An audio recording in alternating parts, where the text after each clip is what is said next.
So, here's a kind of cool picture.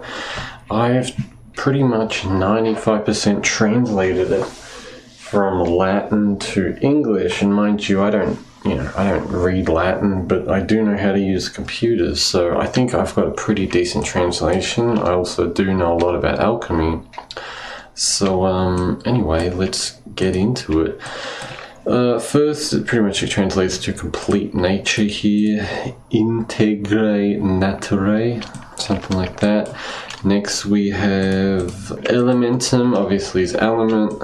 Aqua terrae, aquae terrae is like water and earth. So we see we have water and earth down here, and then we have elementum aeris and elementum ignis, which aeris is air, ignis is fire, down here. And of course we have the heavenly spheres down here, which we have sphere of Luna, Mercury, Venus, Sol, Mars, Jupiter, Saturn, and we have the starry sky and heaven. And then it goes in from animals, vegetables, and minerals, and do the original translation. We go to the animals. Of course, we have man, which is Homo. We have lion, which is Leo. We have snake, which is Angus, and delphin is dolphin. Pisces is fish, and the F I found out is like an S. Limax is snail, or I guess like a mollusk or something, I don't know. Eagle is aquila, mulia is woman. So of course, what you'll notice is that we have the masculine on this side, and then we have the feminine on this side, so woman and man, or lion and eagle, and then I guess snake and snail, and dolphin and fish. And one thing you'll notice about this diagram is that it's very Latin. I'm not sure if it was made in England or if it was made in like around Italy or something, but I would assume it would be made around like the Mediterranean, because it talks about grapes and wheat and other such things. So then we go to vegetables, and on the masculine side we have grapes and trees, which is a translation from uva is grapes, and then arborus is trees. And of course I've heard the word arborist or something, which is a person who chops trees down, which is an interesting thing. Of course our language is based on Latin essentially. And then on the feminine side here, triticum, which is wheat, and then flowers and roots, we have florus radicus, I think. I think the I don't know if it's pronounced et or is and you have florus, and we can see a little picture here, flowers and roots, and here we have wheat. We have grapes and trees. Pretty simple, right? Then we go to the mineral realm, and of course aurum is gold, plumbum is lead, antimonium is antimony, and the last two here are like animalistic components. We see here sol harmonicum and taliu. I don't know, some of these are shortenings because they are, as in like, what do you call them? Because it's a bit too small. But what I've translated these is tallow, actually. Tallow, because it's got a little moon, that's kind of a signifying of fat, right? That's really all I could find a translation for. If you have a better translation of that one, please do tell me. Of course, on the masculine side, we have, the feminine side, we have argentum, obviously being silver, cupra, or that's probably probably lacks an S, maybe, I'm not sure. Cuprous is copper. Or pigmentum. Now, aurum, of course, is gold. Pigmentum is color or pigment, right?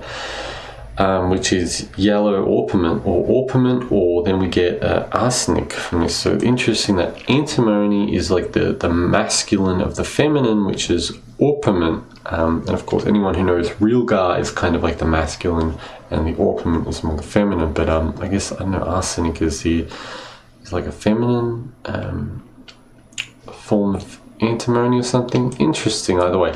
And then sal ammoniac, or ammoniacum or whatever, which is the salt of ammonia, basically ammonium chloride. Chlorine is regular salt, right? So ammonia chloride would be ammonia salt, which maybe in another video we can go into. Now finally, liberal arts. This one's very interesting.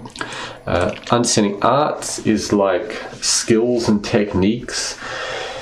Kind of what we call trades, or like works and jobs and such. You can kind of call arts. And of course, liberal is relating to a free man, and also to relating vaguely to the senses. They call these things liberal arts. And here we have geography, astrology, cosmology. Now I think cosmology is called about map making or understanding like countries and such, I don't know, but then we have geography. Maybe that was a mistranslation, I don't know. Time, and I think this one vaguely, it translated directly into movement, and it's got a little diagram of some kind of machine, a motus. I kind of vaguely translated that to physics, also maybe engineering. I guess it's related here. Here we go. Tempest, cosmograph. That again, it's got a little line meaning it is is not fully written.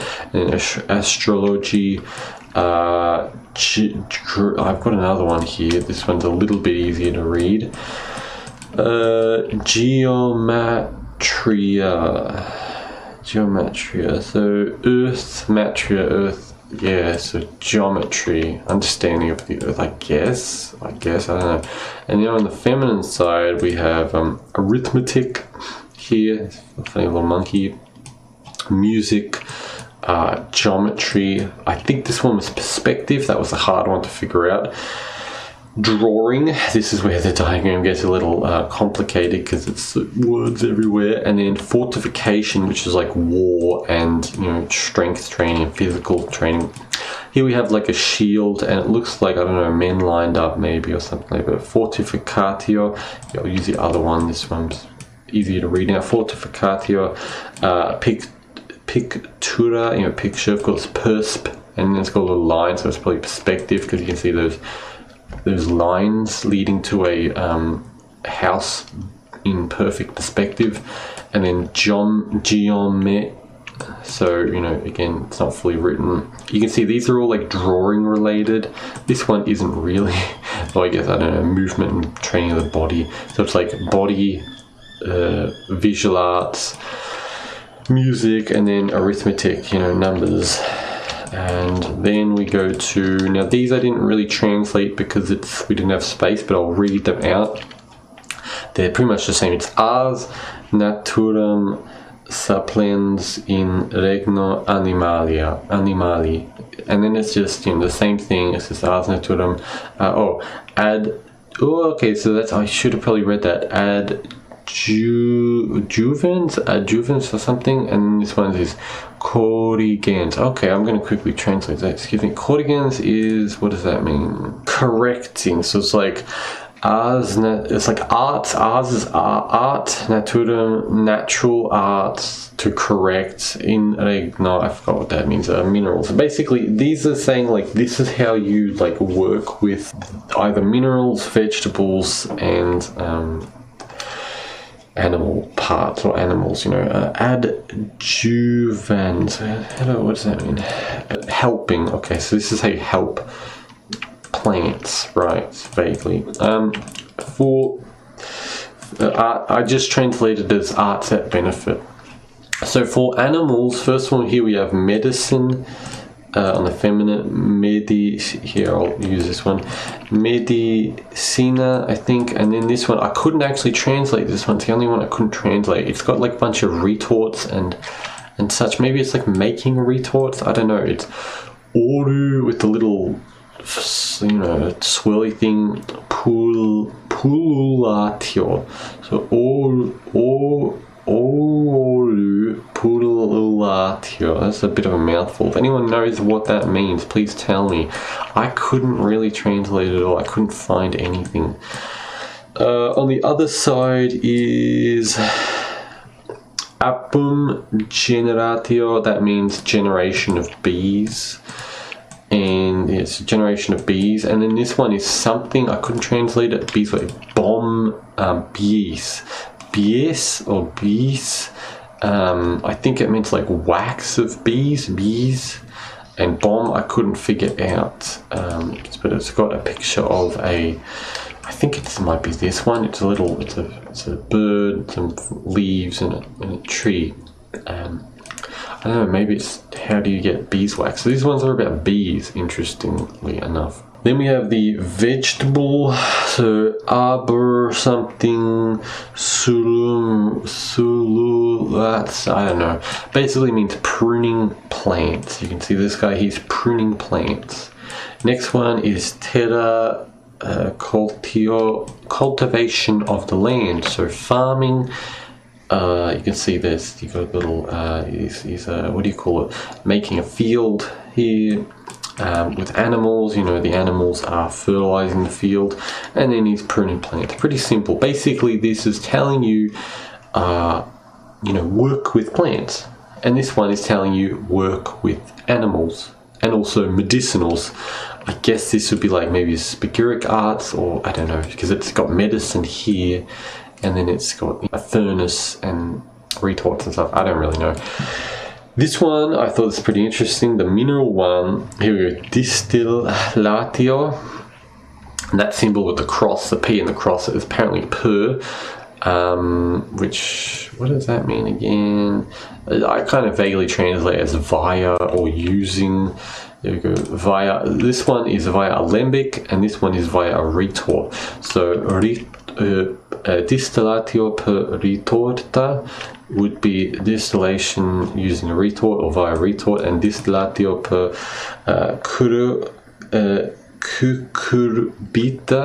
cucurbita is, I got a translation of alembic, which, if you don't know, alembic or retort is just this thing going into a bottle. It's just basically a flask going into another flask. So it's from one thing to the other to separate, the volatile from the involatile, the non-volatile, the fixed. And then a alembic it's got a little thing on the top. So so it's got like a second chamber, so to speak. So the volatile is cooled within a second chamber.